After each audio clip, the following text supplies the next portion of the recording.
Welcome to NASA's Jet Propulsion Laboratory in Southern California.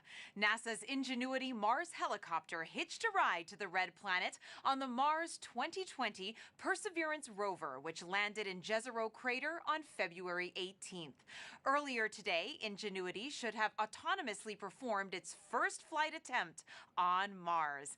Now the team is ready to receive the data that will tell them whether we've made history with the first controlled flight on another planet. Thank you for joining us at this early hour. I'm Marina Jurica of the JPL News Office. Ingenuity is a technology demonstration, which means it is a proof of concept experiment. After years of development on Earth, the team has 1 month to test the technology on Mars. Tonight, we'll talk to a few team members and then keep our eyes on the room where the helicopter operations team will be receiving and studying their data. To assist us in that room is one of the Ingenuity helicopter engineers, Taryn Bailey, who will help guide us through the steps the helicopter team is taking to see the results of their first flight and begin the month of Ingenuity. Welcome, Taryn. Hi, Marina. Thanks so much for having me. Super excited to be here. It's flight night. Woo! Yes, it's flight night. You had an integral part with the helicopter team. Can you tell us about your role?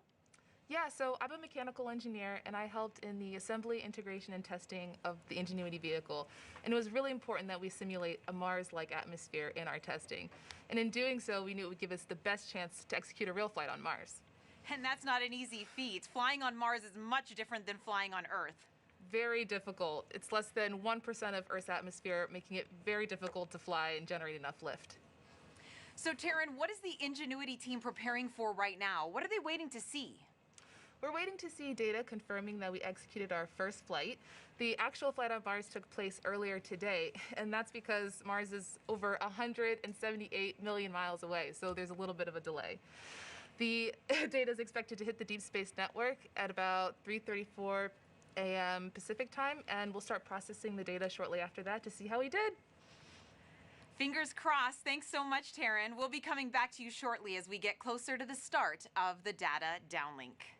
What started out as a dream is now becoming reality for the Ingenuity helicopter team. Let's take a look at their journey. Sometimes you have to do something just to show that you can do it. When the Wright brothers flew for the first time, they flew an experimental aircraft. And in the same way, the Mars helicopter is designed to show that we can fly powered helicopter flight in the Martian atmosphere.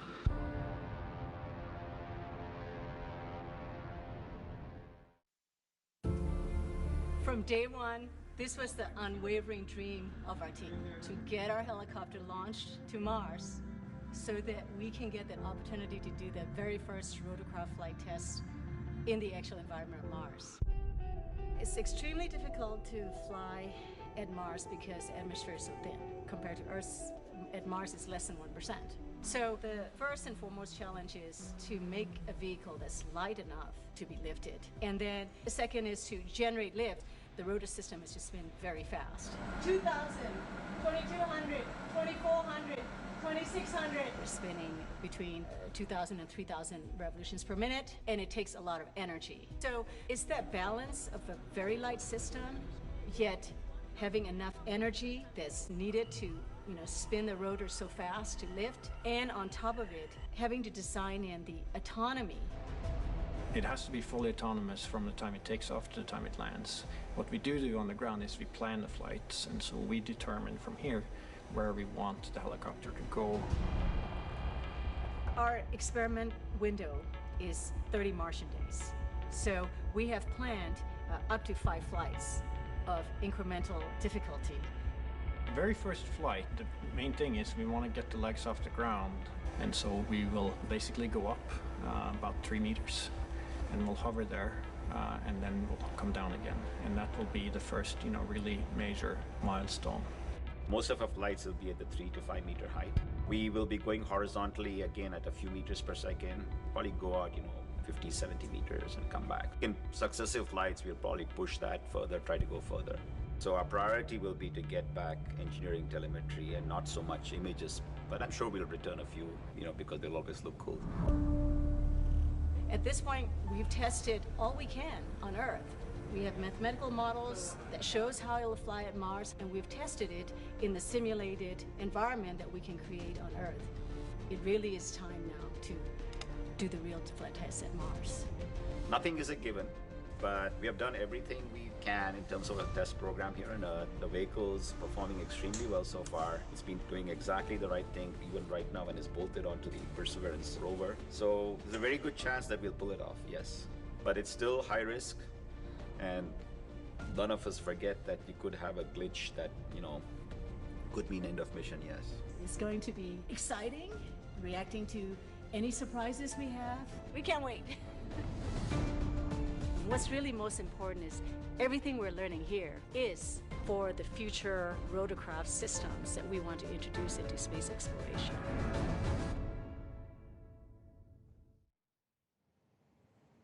Along with your cup of coffee, you can join in on the conversation by asking the helicopter team questions at NASA JPL on all social platforms by using the hashtag #MarsHelicopter. We will get to your questions later on in the program. Mimi Ong is the project manager for Ingenuity. She joins us now as they wait for the downlink to start. Welcome, Mimi. Good morning. Hi, good morning, Marina. Now, Mimi, this has been quite the journey for you and your team. How do you feel finally reaching this moment? Our team has been working on the Mars helicopter for over 6 years, and for some even longer, towards this ultimate dream of experimenting the first flight at Mars. Here we are. Yes, here we are. And last week was a little bit of a week for you guys. You've had some technical challenges. What made you decide to go ahead with the first flight attempt this morning?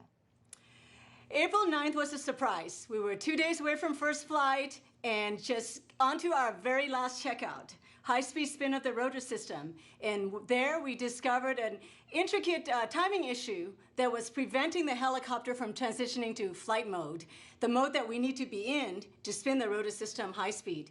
So right after we found that, our team went into high gear, identified 2 possible solutions in a couple of days, and we picked the solution that is really the most simple, most straightforward option.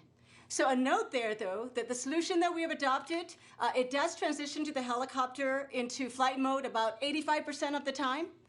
So when we go to flight, and if we don't go into flight mode, the helicopter will stay safe, and we will attempt the first flight again. So just last Friday, we took this solution, applied it to Ingenuity, and successfully spun Ingenuity's rotor system full speed. So next step is our first flight attempt now. And to give folks at home, Mimi, some perspective, the goal is to fly on a planet that has just 1% the atmosphere of Earth. And you're controlling that flight from over 100 million miles away. How difficult is that? Very, very difficult to fly a rotorcraft at Mars. A rotorcraft pushes the atmosphere to generate lift. And when there is that little atmosphere, the rotor system has to spin really fast. In fact, we'll be spinning over 2,500 revolutions per minute for this flight today. And Ingenuity is less than 1.8 kilograms, right? 4 pounds. And in that 4 pounds, Ingenuity has to be able to fly in that very thin atmosphere and be able to survive and operate autonomously at Mars.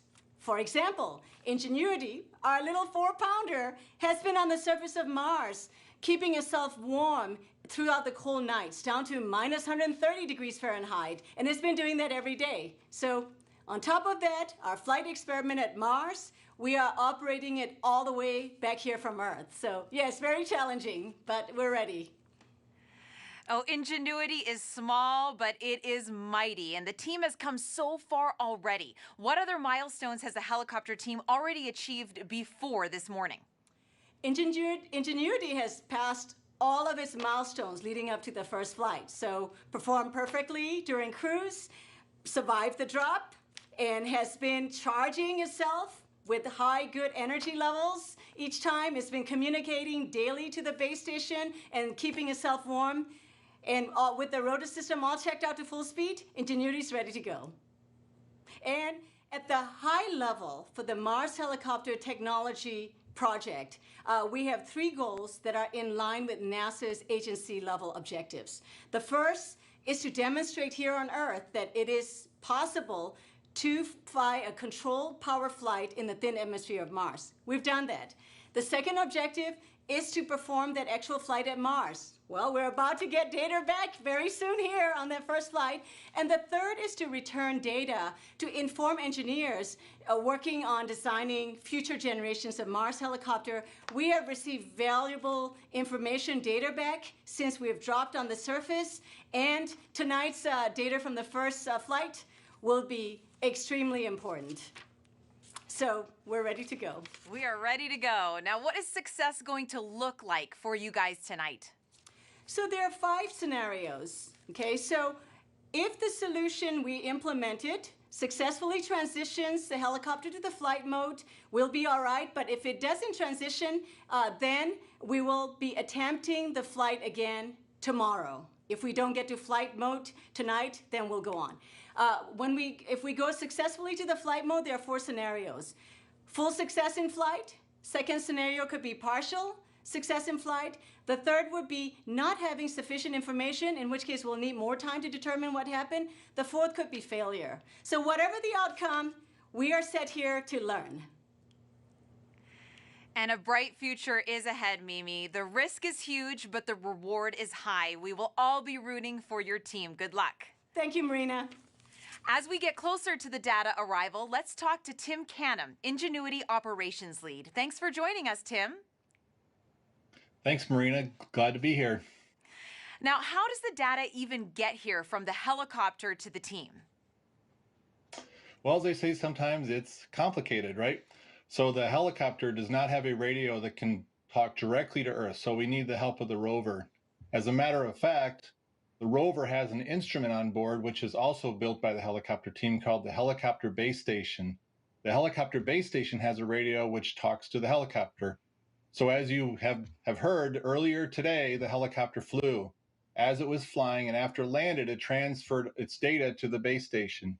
And then the rover takes the data from the base station and transmits it to an orbiter. That would be the MRO orbiter.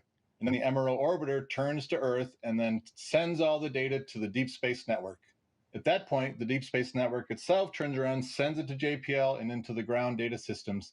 At that point, when it shows up, our team can take that data and decode it and see what happened during the flight. It sounds like it has to be well choreographed, Tim. How do you plan the first flight? It's a remote autonomous operation. What goes into the planning and the execution? Well, you know, we've done it all as a team, as we have all along. It's been a challenge with COVID to be remote, but we learned new ways to work together. We're a small team, but we're a fast-moving team. We practiced all of these things over the course of the last year, from getting the data from the rover to decoding it to interpreting what it meant. And as we got to Mars, when the rover landed us safely, we were able to start our survey for right field, and we found it, fortunately, right near where we landed. And so working with other instruments on the rover, like META with the weather instrument and Z-Cam, which is this beautiful camera to take pictures, we planned our flight. The flight will be about 40 seconds long. We'll lift off, we'll pivot towards the rover, and then we'll land. It's going to be a very basic flight. We want to do the very basic things first to make sure that we can do our flight. And then at that point, we will get all our data back and look at it. But we had to practice all those things. And we've been using this time on the surface to get familiar with the vehicle and how it operates and work around those various troubles that Mimi talked about. And the team is ready to go. And Tim, what specifically will the helicopter team be looking for as we go through this morning? So one of the great things about this helicopter is it has a very powerful processor. It's tiny, but it's powerful, and we get lots and lots of data. The processor itself is about 100 times as powerful as the processor, even on the rover. And so we get all this data, as I mentioned, that gets sent to the rover, and then the rover sends it to us. So as our downlink lead, Michael Starch, sees that data arrive in the data center, he will decode it and look for the successful arrival of the data. At that point, we turn the data over to Hovard Grip, our chief pilot, and he will look at the portion of the data that relates to how the flight went. There are a series of events that the helicopter sends as it transitions through each stage of the flight. And when Hovard is able to verify that the progression went as planned, then he'll turn to the actual data and look at a plot of the altimeter, which is one of the instruments used in navigation, we should see the plot of the altimeter go up to the flight height and then come back down again. And that will be a positive confirmation that we got it.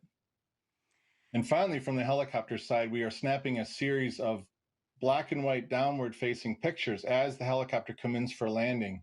So if everything goes well, we should see some of those landing pictures and be able to look at them on the screen. So Hovard will display those as well. And then finally, if all goes well, there should be, at the same time our data is coming down, there should be data coming down from the Z-Cam instrument that I mentioned, the Mastcam Z, a really powerful camera system that's going to try to capture us in flight.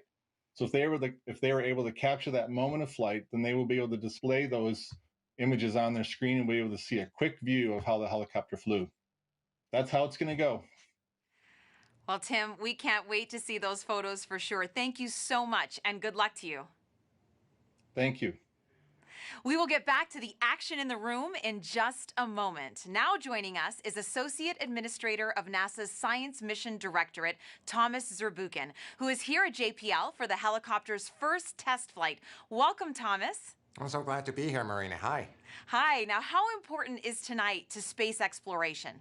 Oh, technology demonstrations are really important for all of us. You know, it's really taking a tool that we haven't been able to use and put it in the box of tools that is available for all of our missions going forward at Mars. So for me, it's really exciting personally, and for the community overall, it opens up new doors. And Thomas, why is it important to have that aerial dimension to space exploration? There's many applications that require that. Imagine, for example, going into areas of, and exploring them that we cannot use a rover for. There's some of these crater walls that are so exciting. Scientists have been writing papers about it. It's also important to have the aerial dimension in the context of human exploration of Mars, of which we're dreaming even now. And that aerial dimension being kind of able to scout ahead is just absolutely critical. Well, thank you so much for joining us, Dr. Z. Hey, thanks. Let's check back in now with Taryn Bailey to see how things are shaping up with the team's next steps. Hey, Taryn. Hey, Marina. We're moments away from receiving that all-important data, and the anticipation's definitely building in the room. Everyone's very focused, just waiting on pins and needles, eagerly waiting for that data to arrive, and we're just preparing ourselves for what comes down. And this was such a big challenge for us to embark upon as a team, and we are such a small and close-knit team. So it's really great to be back in the room with all of my colleagues and my teammates. We're all here in support of one another. We have Bob Balaram watching, and he's been the vision behind this, so from the very beginning. So we have such great leadership on this team, and very excited to be here. And we're going to be hearing from a lot of people, Taryn. So can you let us know who we're going to be hearing from as we progress through the morning? Yes, so we'll first hear from our downlink lead, Michael Starch, and he's going to be the person that first lays eyes on the data. And when he receives it, he'll unpack it, he'll run through a data receival procedure, make his call-outs, and then he'll hand it over to our guidance, navigation, and control lead, also our chief pilot, Hovard Grip. He'll interpret that data and display an altimeter plot to indicate if we flew. Some other voices we'll hear on VOCA will be our Deputy Ops Lead, Teddy Zenitos, who will report on the battery status, and our Systems Engineer, Jaco Karas, who will report on the motor health. And we're going to be taking a couple of your social media questions right now as we wait for Michael to make that announcement that the data is coming in. So, Taryn, a man named Flo on Instagram asks, why did we send a helicopter to Mars in the first place? Great question. Why not? Just kidding. Sending an aerial vehicle at this stage especially, we have sent 5 rovers to Mars, and now we have an aerial dimension, which Dr. Zurbuchen pointed out that it's really important because it elevates the next stage of space exploration. And we can do more science with it. It can be a coordinated effort for future missions. It also opens the doorway for human exploration, and the helicopter can go into areas where the rover can't.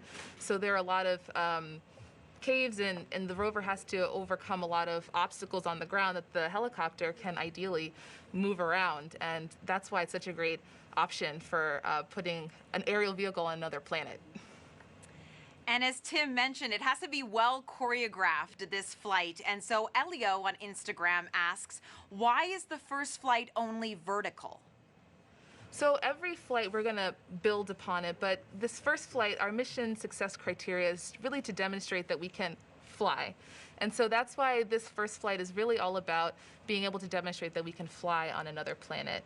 And so that means we'll do a 3-meter hover above the Martian surface, touch back down to signal success, and then we can advance from there. And getting back to what everyone's going to be looking at, you had mentioned that Hovard is going to be looking at a plot. What exactly is that going to look like? Is it easy to see if the flight actually took place? Yes, so his altimeter plot will indicate a peak, and we'll start off with a flat line indicating that we were grounded. Then we'll spin up and it'll have a steep incline to show that we've risen. And then at the top we'll have a dwell where we're hovering, and then another steep decline in the graph to show that we've touched down. So it should be pretty cut and dry to see that we have successfully flew. And this morning, of course, as you mentioned, the helicopter flew a few hours ago, and we're waiting to see if it did happen. But you did a whole lot of testing here on Earth before you sent Ingenuity up there. Tell me what it was like to test the helicopter and simulate that Mars environment. Absolutely. So it went, just because the helicopter is the first of its kind, the testing also is very similar in that way. We had to simulate a Mars-like atmosphere by using very large thermal vacuum chambers to allow us to control the temperature and pressure so we can simulate a Mars-like atmospheric density. Then we also created a gravity offload system that compensates for the difference in gravity between Earth and Mars. In addition to that, we validated a lot of our requirements with engineering models. So these are developmental models that we made, and they went through extensive environmental and aerodynamic testing. And so they were the precursors to our flight vehicle, which is, of course, currently on Mars. And as Mimi mentioned before, it had to be super light and super fast. Why is that? Flying on Mars is very difficult. You guys have heard it before. It's less than 1% of Earth's atmosphere, and that means that we have to have something really lightweight for us to overcome that mass to generate enough lift. And, you know, kudos and thank you very much to our friends over at Air Environment who designed and built this custom rotor system that is super lightweight. Each blade is less than 2 ounces made of composite material for that very reason. And it spans the distance. The wingspan of this helicopter is 4 feet tip to tip. So that's 1.2 meters. That's super large for something that's essentially carrying the size of a tissue box, just to give you a frame of reference. And in addition to that, generating enough lift involves having high RPM. So we're flying on an average of 2,500 RPM. 2,500 RPM. I just want everyone to sit with that for a minute, because here on Earth, helicopters go 400 to 500 RPM. So that is so much faster, Taryn. It's incredibly fast, incredibly fast. Every detail on this vehicle is made and designed for it to be the most efficient. You're beginning to see data products. Yeah. We will continue to watch data products as the full set comes in. All right, Taryn. Well, we just heard from Michael that they are taking a look at the data just starting to flow into the Deep Space Network antenna on Earth. What happens now that the rover has started sending that data? Yes, so for those of you at home, the Deep Space Network is our giant communications network. This is downlink. Early indications, data products look nominal. Excellent. We'll continue to wait for the full data set to arrive. In the meantime, I'll explain a little bit about the Deep Space Network, and that it's our main communications tool to talk to our Ingenuity helicopter from across our solar system. So our downlink lead just announced that data products have just started to arrive and that they look nominal, which is a good indication. While we wait for the full data set to arrive, we'll wait. I guess that's what we'll do. We'll wait in the meantime. And we'll answer another social media question along those lines. Jose on YouTube asks, how long does it take for the video signal from the helicopter to reach Earth? Sorry, can you repeat the question? Yes. How long does it take for the video signal from the helicopter to reach Earth? Yeah, so that goes into having that very long distance between Earth and us. So Tim touched on this a little earlier, and that's why we have this delay. So the helicopter flew earlier, and similarly, whenever we send data, it's the same process where there's going to be a delay of when we run the data and then when it hits Earth. So it's about 4 hours from when something is executed to when we receive it. For larger files, though, sometimes that can take longer, so it all depends. But today we'll be receiving still images of the helicopter. And I know we are eagerly anticipating those images. And we talked a little bit about this before, Taryn. We have been just floored by all the great images coming in from Perseverance, but Ingenuity has cameras as well. Absolutely. The helicopter's equipped with 2 cameras. One is our onboard navigation camera, and that's the image that we'll receive tonight. And that's going to be a black and white image that's pointed straight down at the Martian surface, and will hopefully be showing us hovering above it. Our second camera is our return to Earth camera, and that's our higher resolution camera that is a color photo and shows more of the Martian horizon snapshot, the beauty shot, if you will. And then and that image will be utilized for future flight missions. And we have another great social media question here from Hing on Facebook asking, what is the biggest question this first flight will answer about aerodynamics on Mars? Well, the biggest question that we had to answer when embarking on this was, can we lift? Can we generate enough lift and fly in a Martian atmosphere? And I think this first flight will indicate that for sure, and will answer that question. And whatever we receive back will definitely give us more information moving forward, regardless of this first flight or potential other outcomes. And we've got another question on social.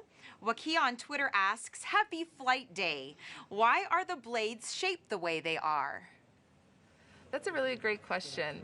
So in order to generate enough lift, each blade, I mentioned that these were custom designed, and what we call them are airfoils. And they're developed in a way so that it generates enough lift for us to fly and have enough thrust underneath of our helicopter vehicle.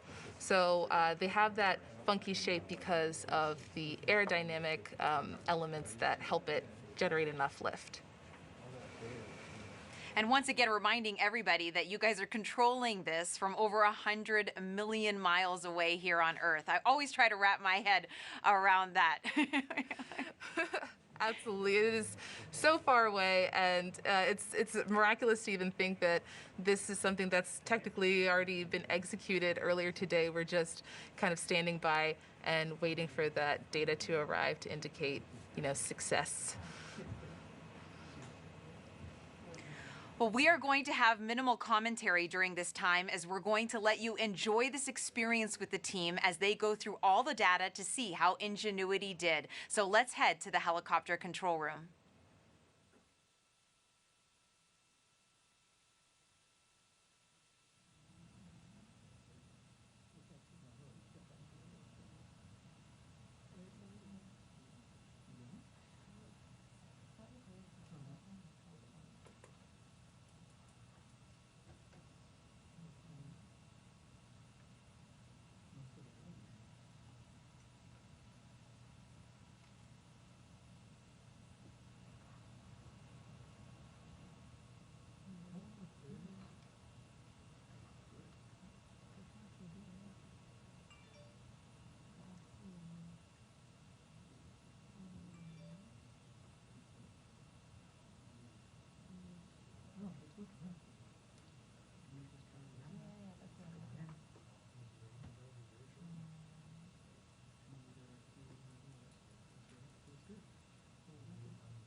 This is downlink.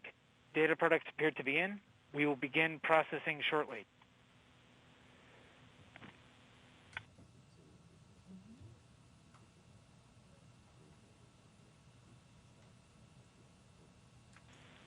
This is downlink. We are beginning to fetch data from Mars 2020.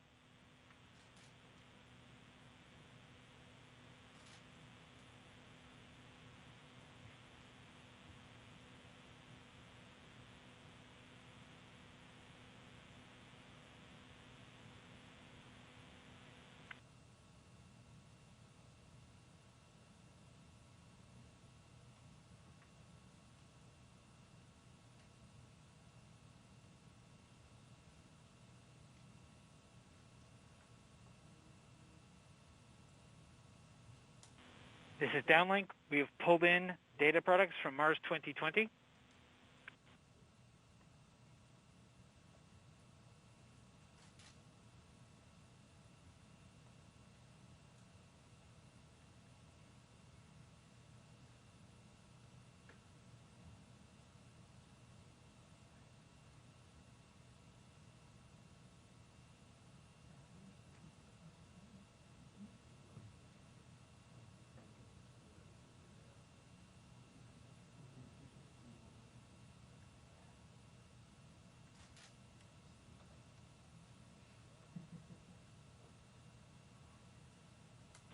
This is downlink, confirming we received Mars 2020 telemetry, confirming that we received Mars 2020 events, confirming that we received helicopter data products,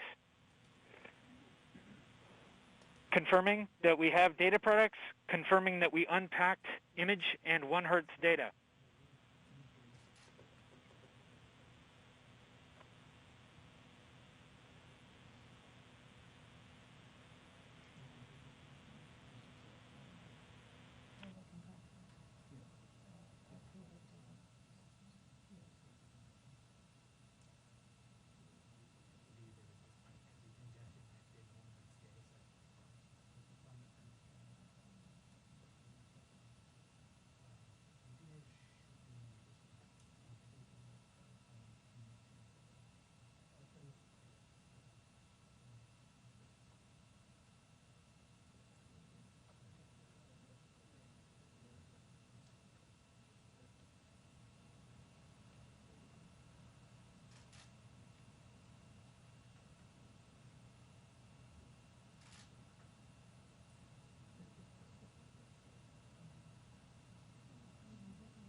This is downlink.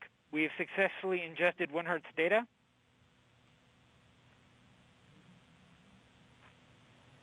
Confirming that we have helicopter data products, helicopter telemetry, helicopter events. Confirming helicopter file listing. Confirming expected boot counts.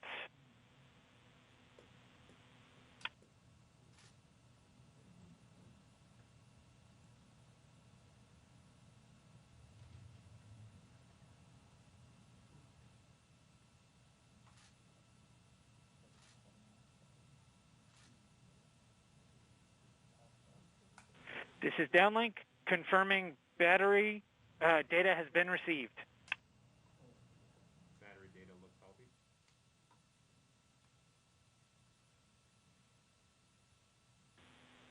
Rotor motors appear healthy. Swash plate servos appear healthy. Overall actuators appear healthy.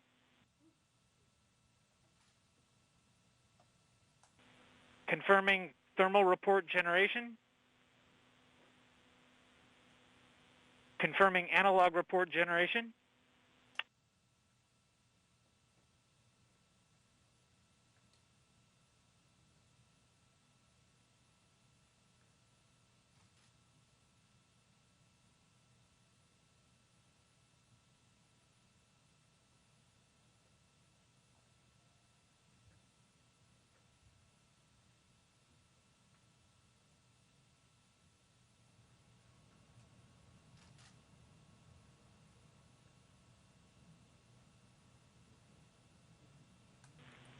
Confirming telecom report generation.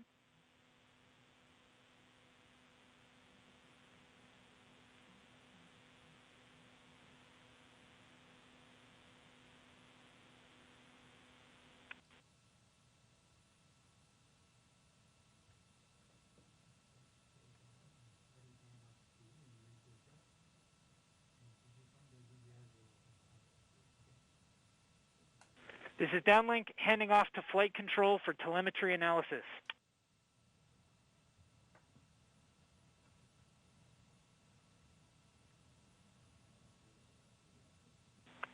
This is flight control confirming that we have EVRs from Ingenuity.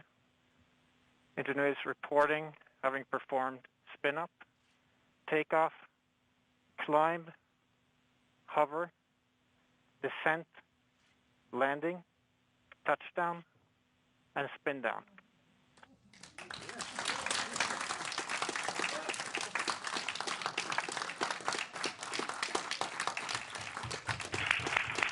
And altimeter data confirms that Ingenuity has performed its first flight, the first flight of a powered aircraft on another planet.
The Martian surface.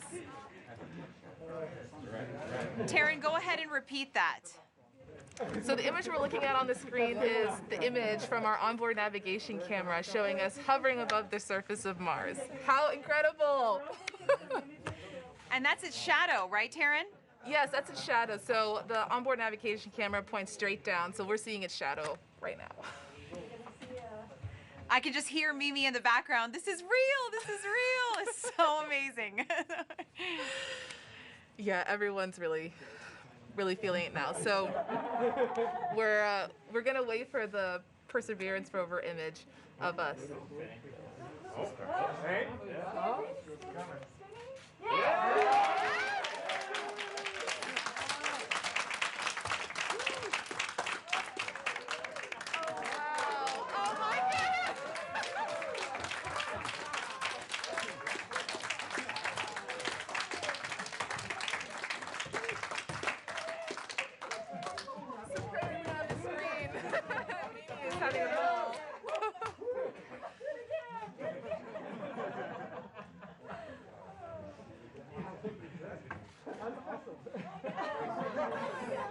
Are you guys seeing the Perseverance image? Saw that, Taryn. So yes, explain what we just saw with the Perseverance image. So the Perseverance image is showing us grounded at first. It's actually a video, which is great.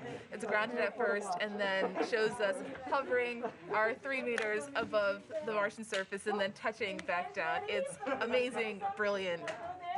Everyone is super excited. So I would say it's a success. I would say.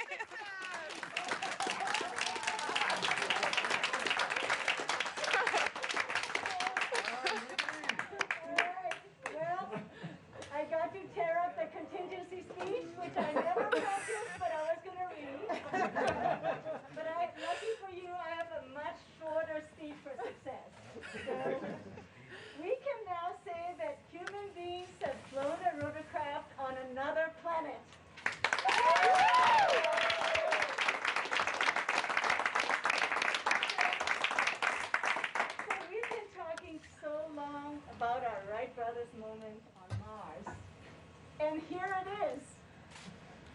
And this project has had many friends who contributed to tonight's success. I see many in the room, the team in the room, the team on WebEx, team members who couldn't join us, and a few of our friends who are no longer with us. They're still in our minds today.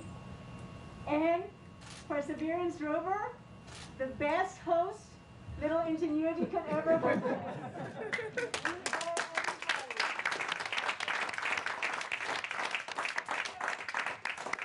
You know, history doesn't, we don't know from history what Orville and Wilbur did after their first successful flight, the Wright brothers, but I imagine the two brothers hugged each other. Well, you know I'm hugging you virtually, and you guys haven't been with me for 4, 5, 6 years. If it weren't for COVID-19, you guys don't have a chance of me. So this is all I can do. I'm giving you the hugs. Look, we together flew at Mars, and we together now have our Wright brothers moment. So, you know, history does tell us that soon after that first flight, Wilbur and Orville did go right back to work. They flew 3 more flights that day, higher and further than the first ones. So we know, you know, like the Wright brothers at Kitty Hawk, we know that our time to make a difference at Jezero Crater, Mars is not yet over. This is just the first great flight. So let's enjoy this moment. But we must enjoy this moment because over the years, and there are a few of you especially, but there's some that have never let me celebrate fully. Every time we hit one of these major milestones, not yet, not yet. And we'll keep moving on. So we must take a moment to celebrate this moment. Really important. Congratulations, everybody. Congratulations. Take that moment, and then after that, let's get back to work and more flights. Congratulations.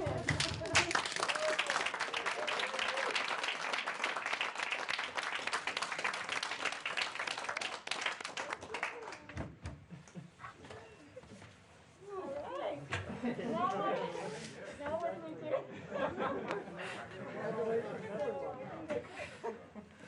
Are you happy now? That's my other favorite picture. Yes, my fifth favorite picture. You keep playing that on loop? Yeah, they're playing on loop.